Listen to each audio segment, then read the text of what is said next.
à con trai đó con kia rồi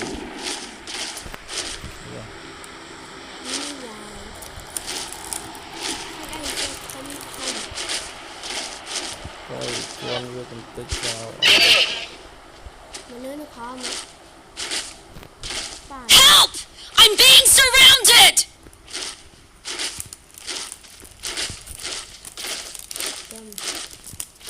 chuồn này nhỏ à đang coi cho mình nó ngọt được.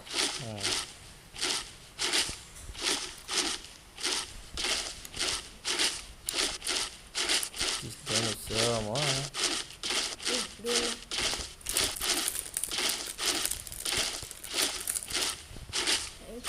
Mày chết nữa khổ. đừng Bãi nó nhớ bãi một thời. chuồn nó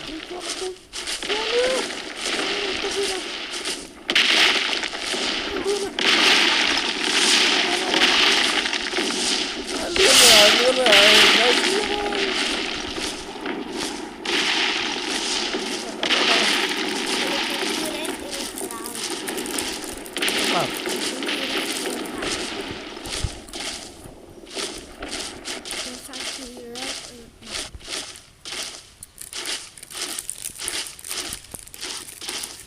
đây là xe chuồn nó bạch bánh nha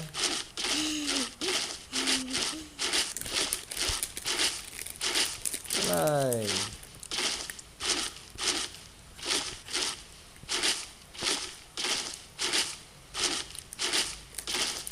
đây là xe đá chuồn nó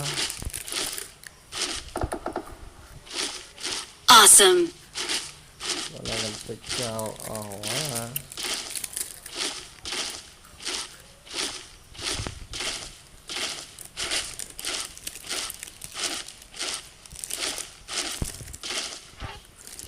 không được rồi rồi mà bài bài bài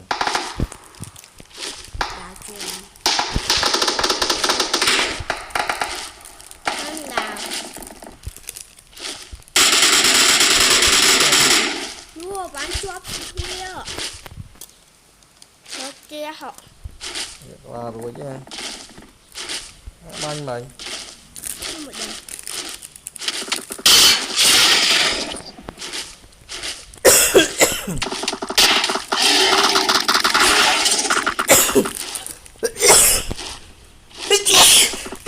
ơi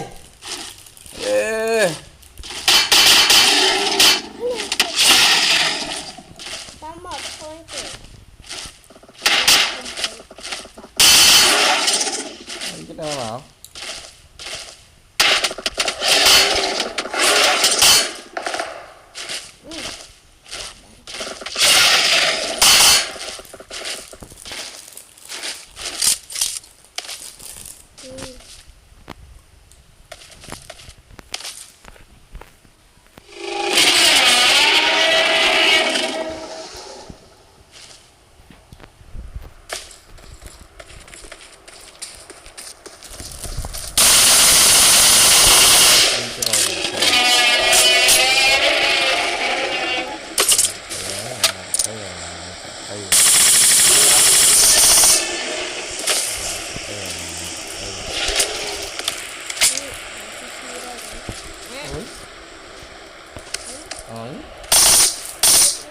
ôi bay nó ngó bọn ấy cho bọn ôi ngọt bát à ta ngọt mà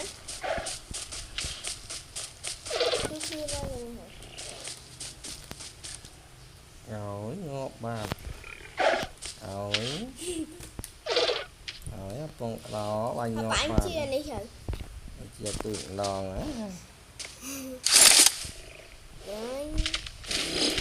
lươn máu chia ăn từ đưa đó bao đưa đó lươn nó tôi lươn ngon mà thông mà đấy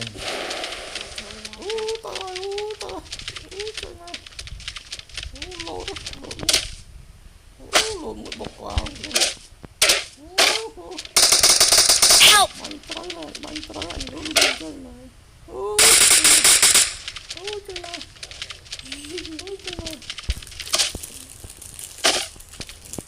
ôi cái bánh ngon á ôi việc luôn thôi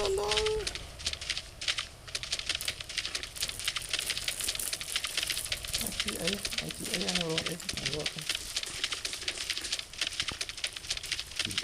Marked a location.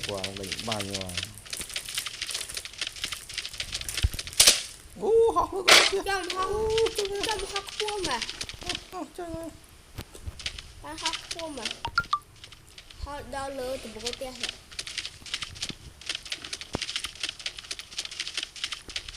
Help!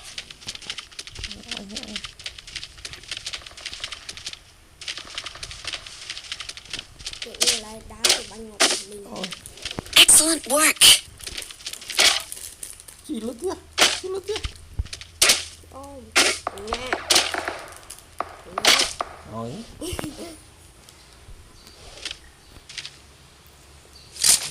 Thank you. Đấy, chính là mà con trai. Ôm kia kìa. Đấy, chính là mà làm người nhai. Mình xì xò.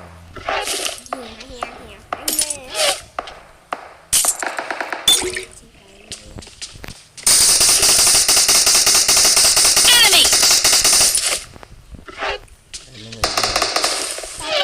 Nhẹ khói mất bánh ngọt.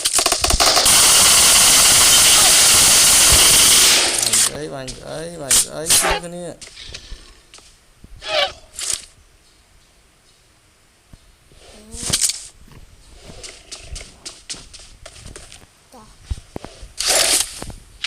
Help! I'm being surrounded!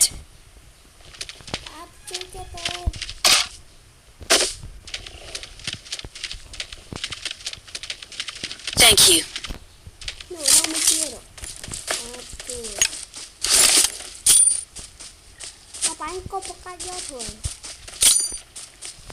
Thank you.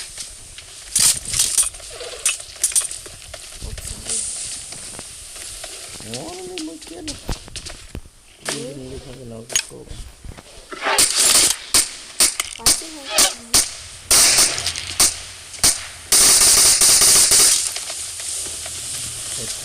Thịt á, bánh kia thịt. Ăn như ná nè. Bánh sạch dơ rồi. Bánh tay, bánh hay thịt nhiều quá.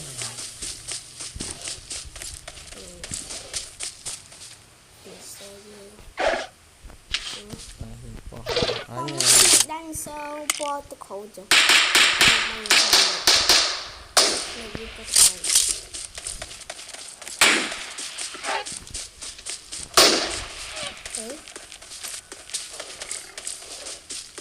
Nè. Cái sắp đi chói nước đó. Sắp tao lẹ bánh nè. Tiền mới cái. Đó, tối cho nhầm nào. Ủa lụt lòng lừa đi mò lụt rồi cái này chị tay nó xưa chôn của bà ngọt và chị nghe giờ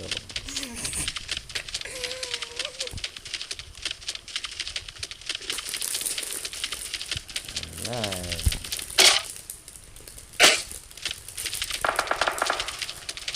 Mày chỉ đã lên phim mày sợ như vậy. Mày chỉ đã lên rồi. chị hào lâu Bạn chị đã lên cho nghe hả? Nè.